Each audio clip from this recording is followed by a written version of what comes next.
All right, let's go. Eric Arnold here in the Politics Barn. Wee hours of the morning, Saturday, July 6th. Sweltering night here in the swingiest of swing states, Pennsylvania. Politics Barns in Pennsylvania. Boy, things are happening fast and furious right now. Gosh, I mean, there would be times, as you know, I wouldn't make a video for a month because there just wasn't that much to talk about. Just really, little tiny made up skirmishes by whatever media outlet. There is real news going on right now, and it's happening just pretty much every news cycle. The news cycles aren't even 24 hours anymore. They're more like 8 hours. Things are happening so fast.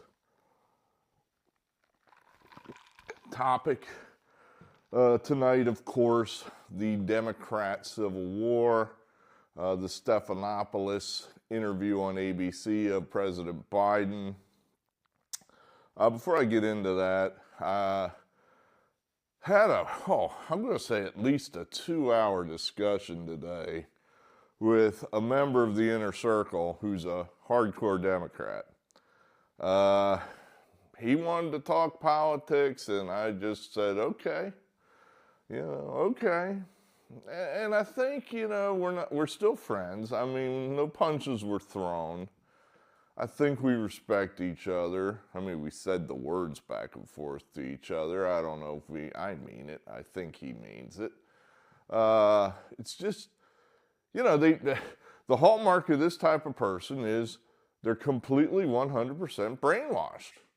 I mean, he had every freaking New York Times, Washington Post, MSNBC talking point at his fingertips. Whether it was true or not didn't matter. He knew the talking points.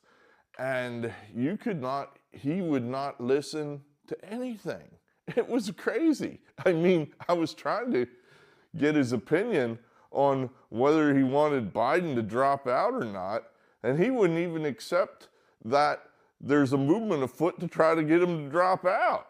It's like, dude, I'm not making this up. I mean, my team isn't trying to get your guy to drop out. It's your team that's trying to get him to drop out. I mean, you haven't been listening to your news sources lately? I mean, I'm telling him, it's like the New York Times had an editorial telling your guy to drop out. The Atlanta Journal-Constitution. Sitting members of the House have come out. It's only a matter of time before, sitting senators come out. And he wouldn't believe it. It was like, you're just, it's almost like, how do you reach someone like that? They don't listen. They won't listen. Unless you're wearing their colored jersey, they won't listen to you. So, that's a little nerve-wracking just because, you can see how that's how, wars start.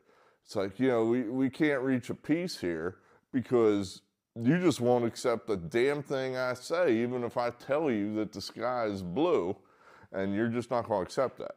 So it was frustrating. At a minimum, it was extremely frustrating. I guess the bottom line is they are convinced, they have been convinced by these evil people, the Democrat politicians, the Democrat media who know better. They've convinced these people, largely they reside in this square, that Donald Trump is a monster. All evidence to the contrary. It's like, I guess at some point we're going to have to come up with a definition if he does win, so we can hold it up to their face and just, they won't listen again, but it will be fun just to rub their noses in it because they're so damn stupid. It's like, okay, what hallmarks of a monster are we going to have here? All right, how about imprisons political opponents? That would be a tyrant, a totalitarian president. Well, we can't do that one. That one's already been done, and apparently the guy doing it is not a monster. That's what we're told. Joe Biden is a great guy. So he's imprisoned his political opponents, and that's all cool. So it can't be that. Not enforce, say, laws equally. No, can't do that one. Not enforce laws that may benefit the other team, like, say, border security. No, can't do that one. They've done that one too. So really, there's a limited number of things that Trump can do that hadn't already been done to put him into the monster category. I'm thinking he would have to assassinate or just murder, straight up murder, political opponents. I don't support that. You know, I have to actually say the words to this person that, no, I don't support that, which really irritated me, and I told him so. It's like, that pisses me off. You know, it's like, you think so little of me that you think that I'm going to support a politician that goes around murdering your team? I'm not going to support that. But you think I am. Okay. You know, all right. Oh, by the way, they do support, of course, throwing Donald Trump in jail for the rest of his life. That's all cool. No sympathy for our feelings. That makes us angry and upsets us. Well, let alone Donald Trump and his family. No, they got no sympathy for us whatsoever. You know, I think that is a definition somewhere of evil or psychopath or sociopath. Well, the lack of empathy, that you can't put yourself in the other person's shoes. You're unable to do that. Well, I think a lot of these brainwashed Democrats are treading very close to that line. So, I don't know, it was frustrating. You know, it really was. This person's not a bad person. They're a good person. It's just, they're just completely brainwashed. I mean, I guess I've never had a family member that was a part of a cult, but I guess this is what it's like. It's like, and you're telling them, it's like, you're being lied to. You're being lied to. Here's a concrete example. They've told you your president is the snappiest, most with-it 80-some-year-old that's ever lived. And any fool can see that's not true. And now your people are running around openly doing a 180 about what they told you just like 2 weeks ago. And that doesn't bother you? That they've just misinformed you, lied to you? No, it doesn't bother them in the least. I don't know. I guess once you convince somebody that the opponent's Hitler, you can do anything, really. And it's almost like they don't even believe their own nonsense, because, you know, he's talking about now the immunity allows Donald Trump to do anything. It's like, my guy can do anything. Well, then do anything. I mean, really, seriously, if you believe your own nonsense, then assassinate Donald Trump. It's legal, right? That's what you guys are arguing. It would be totally within your purview to do that. You certainly would be able to make the case to the American people that Donald Trump is a monster and deserves to die. I mean, you're going to be responsible for the end of the world. You know, this is Greg Stilson in the Dead Zone, if you know your Stephen King at all. You got to do it. You got to stand up there in the balcony with the rifle like Johnny, what's his name, and shoot the guy. That's what you got to do. But of course, you're not going to do that because you don't actually believe this bullshit. You actually don't believe he's a monster. It's just fun talking points. I mean, Joe Biden, I don't know that he hasn't assassinated any Republicans yet, and I doubt he's going to. He keeps throwing them in jail, and that pisses us off. I guess the next step would be assassination, but haven't got there yet. You know, we'll see. You know, there'd have to be something upheaval for that to happen. You know, if there was a sudden depression, Putin escalates the war, we escalate the war, and martial law is declared, elections canceled, you got mass protests in the streets. Yeah, sure, I could see it at that point where there would be shootings. You know, if the Republicans decide, no, we're not going to lay down for your martial law, we're going to challenge you, and then there's shootings. Well, then I could see it. But we haven't got there yet. With any luck, we won't get there. Let's talk Democrat Civil War. So this interview with Stephanopoulos, I wasn't sure how this was going to go. You know, in other words, was Stephanopoulos going to try to help Biden? Was he going to just take an axe to him? Well, it wasn't close. He just wound up and hit him as hard as he could. Bam! Again and again and again. And I don't know that Biden knew what they were doing to him. I kind of think, other than the fact that he can't speak anymore or think, he probably handled himself pretty well. I mean, it's like, I know this is new to Joe Biden, having someone ask him tough questions, because, that's just not how the Democrats roll. They don't ask their own people tough questions. That's for Republicans. He's probably shocked. He's like, wait a minute, I'm the greatest. I'm telling you. I'm telling you right now. And he did. He itemized all the places where he thinks he's great. And George just didn't want to hear it. Yeah, I hear you're great, but aren't you too old? Well, but I'm so great. I mean, I'm so fucking great. They're going to build an extra wing just for me in the Hall of Great. The Hall of Great cannot hold my greatness. We need a whole extra wing. I'm so great. Yeah, I know, I understand, Joe, but aren't you just a little less great than you were yesterday? No, I'm still that great. It was about like that. George just kept going at him and going at him, trying to get him to admit that he can't do it anymore, that he's old. And Biden just wasn't having it. It's kind of hilarious, because now everybody's mad. All the left-wing punditry, they're all mad because Biden's digging in. What the hell did you expect? Did you really expect he'd go out there with George Stephanopoulos and go, yeah, I mean, I know, I did a bad job, and I'm just not the same man anymore, and I know the threat that Donald Trump poses, and I think it might be, maybe I should think about letting someone else take the reins. Have you ever met Joe Biden? And a lot of these assholes actually have met this cocksucker, so they know this guy. I don't know what they expected to happen. Well, what they expected to happen is that Biden would look bad, and that's what he did look bad. So, apparently, when we try to do our best in the politics barn here, we're using the wrong vernacular. We should do our goodest. That's a word, apparently. I would wager that no United States president, dead or otherwise, has ever used the word goodest until tonight. Not while they were in office. Maybe they used it when they were 6 or so. But tonight, we learned a new word, goodest. I'm going to do my goodest. I mean, this is the man who's got his finger on the trigger.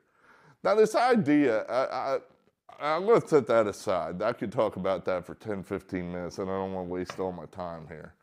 But, yeah, so apparently they're going to up the pressure now on Biden. I think the Politico headline tonight after the interview was, Democrats livid.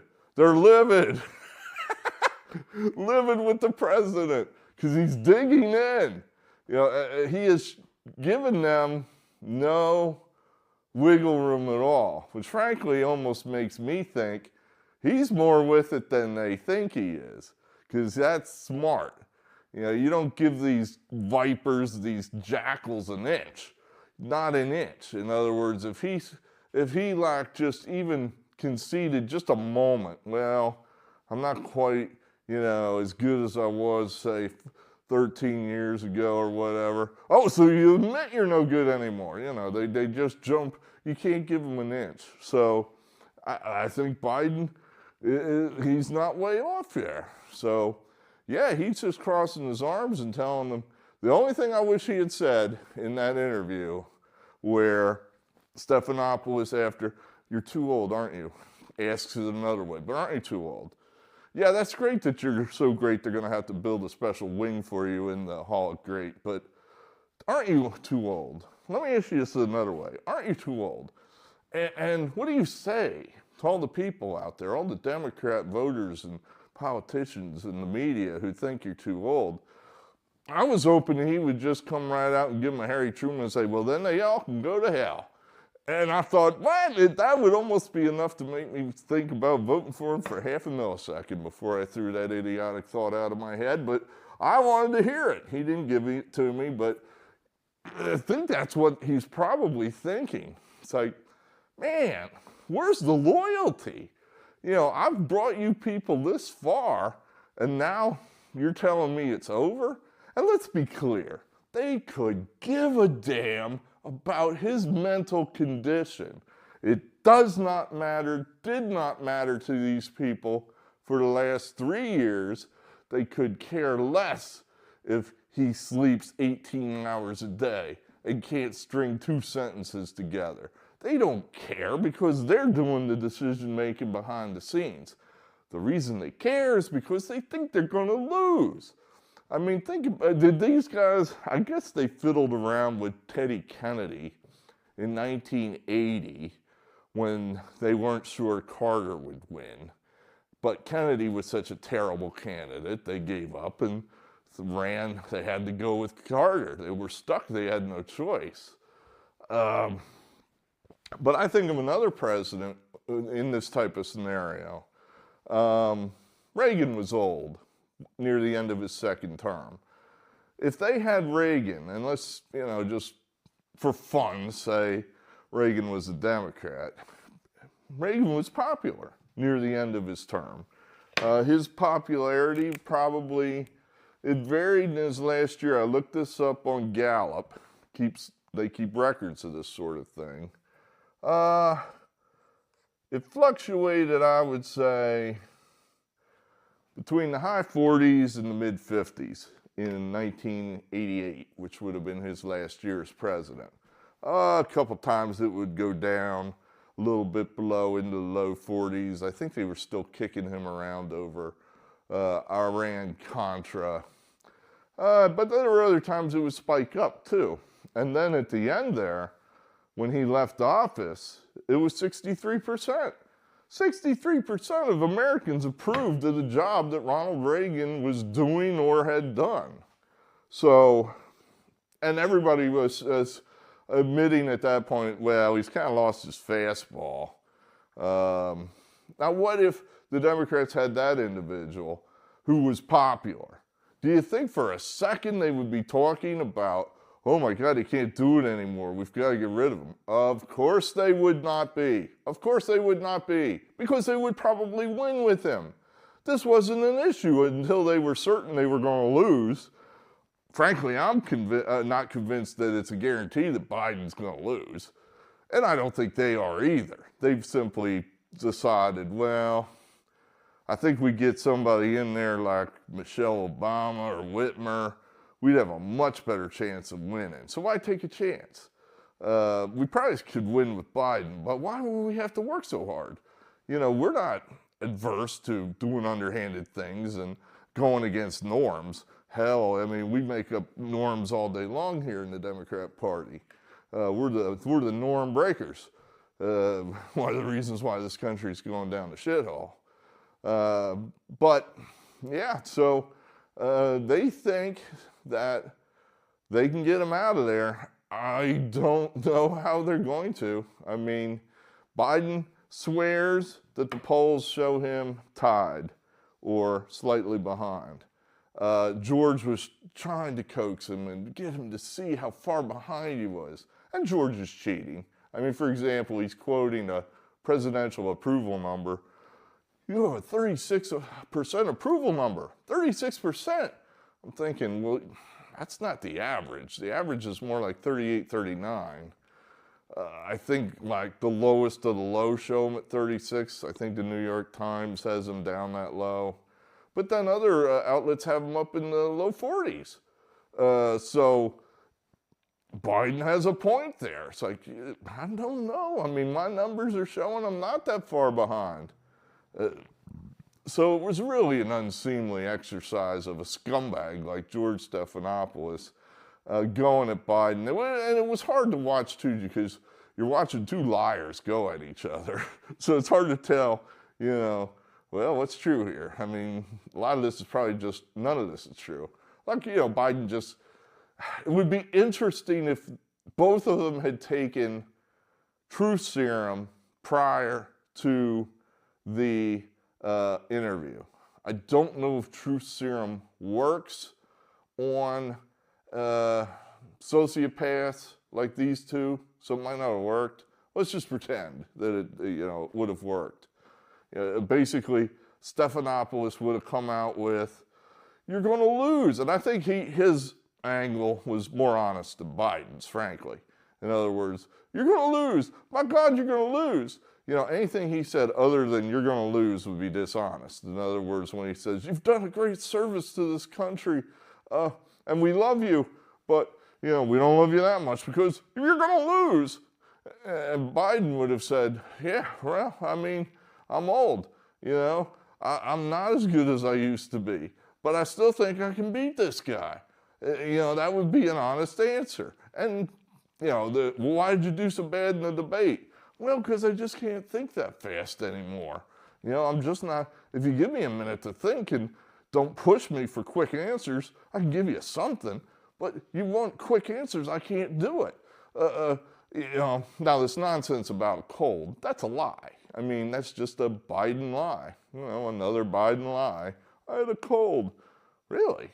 Well, why every interview you do in the week after this debate, you always have the same weak, raspy voice? Why is that? This cold never goes away, does it? So, of course he's lying. He didn't have a cold. What he has is dementia, or whatever you want to call it. "My doctor said I was exhausted." Well, that's kind of odd considering you spent a week preparing. So that's really odd there. So Biden does just give nonsensical answers that don't help and, certainly show everybody he is not capable of running the country. But for our purposes, we don't care because he's made the decision that he's sticking. He's sticking. So I guess the next question is we can, spitball against the wall is, what are the Democrats going to do for leverage? How are they going to try to convince Jill Biden to get him out of there? I actually looked at the text of the 25th Amendment. Something I've never done before because, frankly, I've never had a reason to do it. It's messy. It is messy. In other words, it's not clean. It's where, for example, if Kamala decides she's going to 25th Amendment Biden, the vice president is subject to majority approval of the Senate and the House. So they can't just drop somebody in there without the approval of the Senate and the House. And remember, in the House, the Republicans had the barest of majorities. So, if the Republicans crossed their arms and said, "We're not tolerating Mao Zedong," they couldn't put Mao Zedong in there. And then, what if the president says, "I'm not incapacitated"? Well, then it goes to the Congress, and the people, the majority of the cabinet can, I guess, make this determination. The vice president and a majority of the cabinet can say he's incapacitated. And then the president can say, "You're right, I'm a drooling idiot, I quit." Or he can say, "Fuck you, I am not incapacitated." Have you ever seen a tremendous, great movie, or it is also a book, The Caine Mutiny? This is starting to feel a lot like the Caine Mutiny. And you look that up. If you've read it, you know exactly what I'm talking about. But if Biden says, "I am not incapacitated," you need 2/3 of the House and 2/3 of the Senate to get him out of there. Whoa, that's a heavy lift. I mean, try to get 2/3 of today's politicians, or hell, anybody, today's Americans, to agree on anything. Suddenly all the Democrats may vote for his ouster simply because it now benefits them. And 2 weeks ago, they were perfectly fine with this guy. Now suddenly, he's incapacitated. Well, that's bullshit. He's no more incapacitated 2 weeks ago than he is today. Maybe that much, but I don't know he's that much more. Certainly, the key difference is, oh no, everyone found out. Gee, we better do something because they might take it out on us and we might lose. I don't know that's a reason to remove a sitting president. We might lose. That's not a reason. So, I don't know. And then, what if he does step down? Just what if they somehow get to Jill Biden and buy her off? And I think I've heard people say that. Everybody has their price. And for people like Biden's, yeah, absolutely. They get a price. It might be high, but those people definitely have a price. So what if they're able to meet it? Then what? It sounds like Kamala right now is the favorite to replace him just because it's not as messy as bringing in somebody else. You don't have the ugliness of trying to convince Michelle Obama to run. I think the longer this goes on, the more she looks at it and goes, this is a mess. I mean, I'm going to work my ass off, and I'm not sure I'm going to come out of this the way everybody tells me I am, like a hero. I think I'm going to be, it's just not going to be worth it. Whitmer, you're dropping her in. Kamala has backers, and they've kind of made it clear that, hey, you just throw her aside for somebody else just because somebody says she's a babbling idiot. We're going to get mad. So, I think it'd just be cleanest for them to put Kamala in there and see where it happens. It's she would, with the Democrat media machine pushing Kamala instead of laughing at her, I think they could clean up a lot of her deficiencies and hide it. Hide it suddenly. Did we say she was dumb? No, you misunderstood. She is brilliant, absolutely brilliant. Her historical word salads from the last 10 years would be rapidly disappearing off the internet into memory holes. Where was that speech that she gave here where she can't find it? Oh, I don't know. I guess it didn't happen.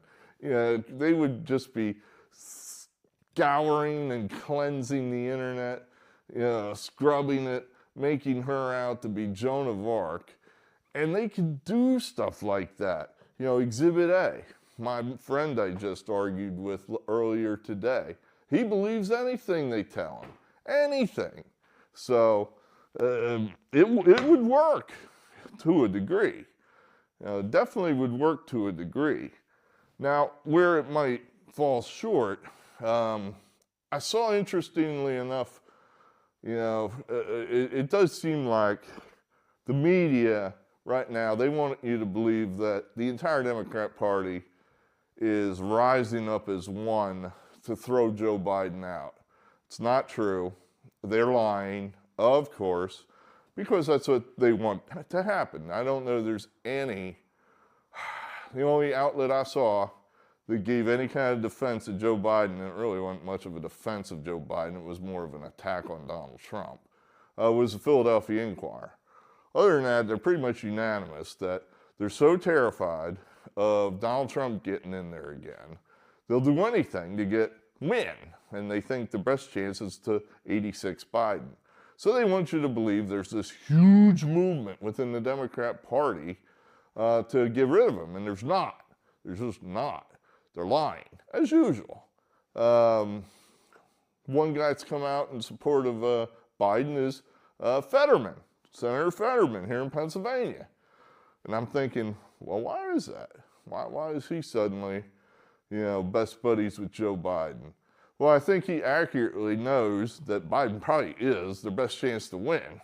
That these other guys are thinking, well, what's in it for me? And if I get him out of there, I could hitch my wagon to the Kamala Harris campaign. And, You know, I think there's a lot of people looking out for themselves there. And in addition to Joe Biden, you know, they're all trying to hang it on him right now. That was one of Stephanopoulos' questions, and it was a pretty hard-hitting one. Basically, well, you say that Donald Trump always looks out for himself only, and that's it, never looks out for anyone other than himself. Aren't you doing the same thing? Boom! Down goes Biden. Down goes Biden. Yeah, that was a big shot. That was a big shot there by Stephanopoulos. But Fetterman, you know, Biden will play better here in Pennsylvania than Harris will. I don't see any way around that. You know, Biden allegedly is from Pennsylvania. I think he was born here and left when he was like 8 or 9. His Pennsylvania roots. Well, go up to Scranton, where Biden's alleged hometown. I don't know why I say alleged. I mean, I guess I've gotten to the point where I'm so fucking cynical that I don't believe anything the Democrats say, even when it's well established to be true. Biden was born in the Scranton area. There, how about that? It's not alleged. He actually was born in the Scranton area. So, but go up there and see how much Kamala Harris is popular. My guess is not so much. That the white Polacks and Germans and the coal miners that have been out of work for the last 50 years, I'm guessing they're not going to have a whole lot of interest in Kamala Harris. Whereas Biden, Lunch Bucket Joe, you know, he still has a connection somewhat to these people. So that might be where Fetterman's coming from. He's saying, Jesus Christ, the politicians here in PA are going to get smoked if we put Harris in there. I mean, you know, how am I going to sell Kamala Harris other than in the bluest of blue areas in Philadelphia? She's not going to go in areas where Biden would do okay.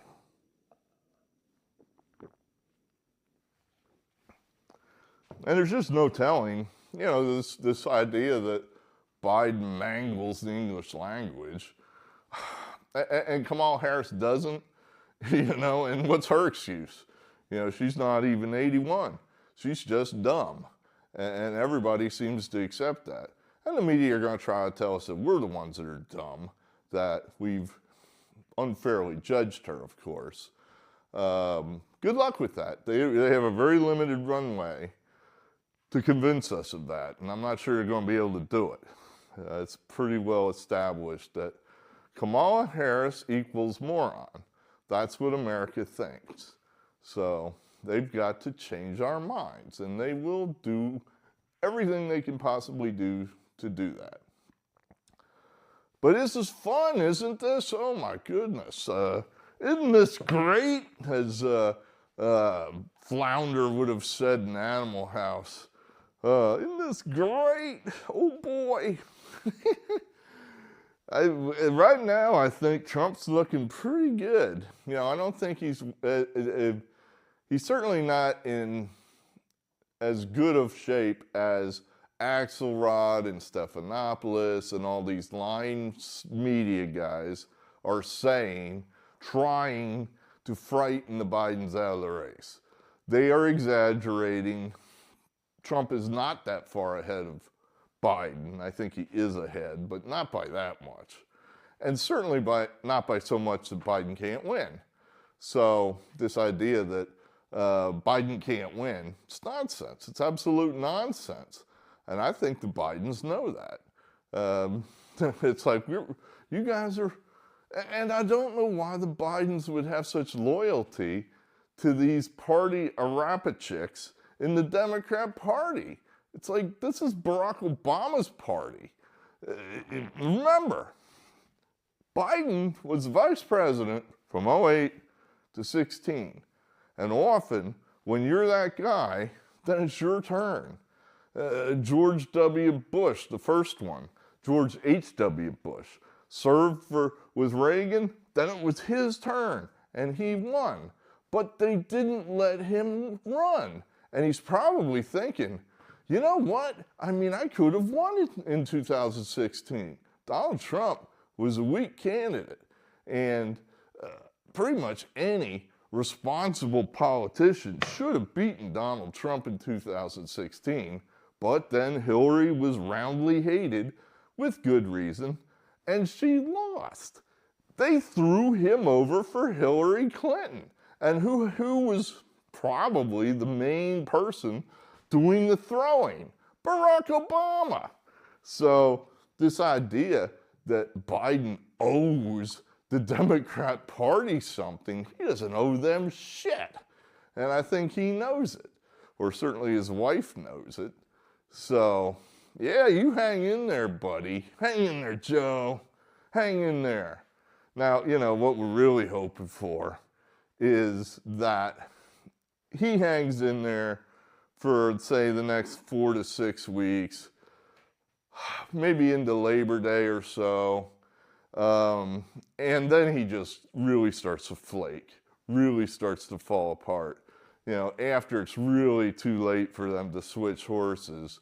That's what we're kind of really hoping for. That, you know, I guess at that point they could drop Harris in if he is completely incapacitated or dies. You know, it's sadly speaking, there's just no guarantees that we're going to win. Donald Trump could do something tomorrow to screw this up. You know, I was trying to convince a Trump person who's worried about Trump. So I guess they're not a Trump person, but they hate the Democrat Party, so they're on our team. I was trying to convince them that, don't worry, Donald Trump's a pro. He's not going to, you know, screw this up. He's not going to say, it's baked in. You know, he could say almost anything. And then I thought about it, and I thought, no, he can't say almost anything. There are things that would sink him, you know, and I'm sure you could think of some. You know, if he said something like, well, we should have never given the women the vote in 1920. That was a mistake. Well, hey, we just lost the election. You know, that sort of thing. He could do that. Well, he would never, really? You know, come on. This guy, who knows what this guy might say. He hasn't performed that well that I'm willing to give him that much of the benefit of the doubt.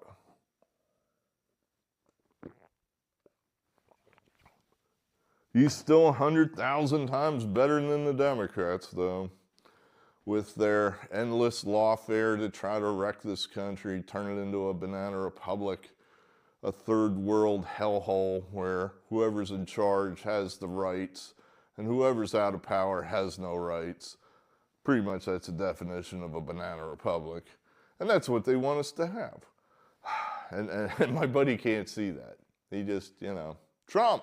Orange man bad. Orange man bad. Trying to think if there was anything. It seems like there was more to talk about. But yeah, this is fascinating now as far as what is the next step? In other words, they're going to publicly come out Sunday. Sitting Democrat senators are going to come out and speak with dulcet tones on ABC and say it's time for Biden to step aside. But if it's only a handful, you know, even if these fools got enough critical mass together, I don't know, if they got, say, 30, 40 of the Democrat senators together, you know, a majority of the caucus, would that be enough? I don't know. I mean, I don't know. I almost kind of think, you know, I always watch this like I'm watching wrestling, you know, because it does remind, wrestling and politics, there's a lot of things similar to it, you know. It's a storyline that's pre-written in wrestling, and you say, wow, this is a story. What's going to happen next? You know, they're gonna do like Nixon now. They're gonna make that walk up Capitol or walk down to 1600 Pennsylvania Avenue and give him the bad news. His own team say, it's over, Richard. It's over. And that, you know, that's what they're going to try to do to Joe Biden. All the whatever you want to call those people, the elderly, I'm blanking. I'm Joe Biden. I can't think. The elderly heads of the party are wise men they're going to go down there and gingerly put their arm around him and say, I'm sorry, Joe, it's not your time, it's over. And what if he just says, go to hell? What? Why wouldn't he? It's a bluff. They really don't have any power whatsoever. Where, you know, in Watergate when they did that, you know, they did it with the threat that we're going to vote to impeach you and convict you, Richard Nixon. You know, we're going to impeach, and then when you get to the Senate, your own teammates are going to vote to get rid of you. And I guess he believed them. And I don't know if they were serious or not, but he believed them, so he resigned. They can't do a damn thing to Joe Biden. They can't 25th Amendment him without his agreement. They just can't. They're never going to get 2/3 in both houses. And if they fail, they're almost certainly going to lose the election then. Because then I think the Americans are going to just be angry. It's like, what is this bullshit? What are you guys doing? Why all of a sudden is this an issue? You guys hid this. You hid this for months, years, if you will. And now suddenly you're trying to switch the president. And again, it has nothing to do with the president. It has to do with the fact that you're afraid you're going to lose. This is bullshit. Americans are going to see right through that. So they can't 25th Amendment him. They can't get him out of there without, via their Democrat National Committee rules, because he's got the delegates. He's got the delegates, and if they try to force him out with some kind of sneaky new rule bullshit, whatever, I think that's going to hamstring him. Where, again, the American people are going to look at this and go, this is bullshit. This is the party of democracy? Doesn't look too democratic to me. It looks like a bunch of elites just picking whoever they want.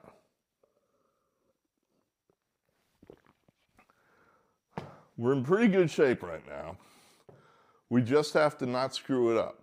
Donald Trump, this election is his to lose. I don't know who wrote that. I saw it somewhere. I agree with it. Right now, this is his election to lose. I never thought he'd get into this position of advantage. A year ago, I didn't think he had much chance at all. And here he sits. Here he sits. He's winning. You know, if you look at the betting markets, he's winning. He has a better chance to win than lose. So he just has to not foul this up. There's a number of things he needs to do before Election Day. He's got to get some kind of get out the vote operation going. I got real doubts if he's got the ability or the knowledge to do that.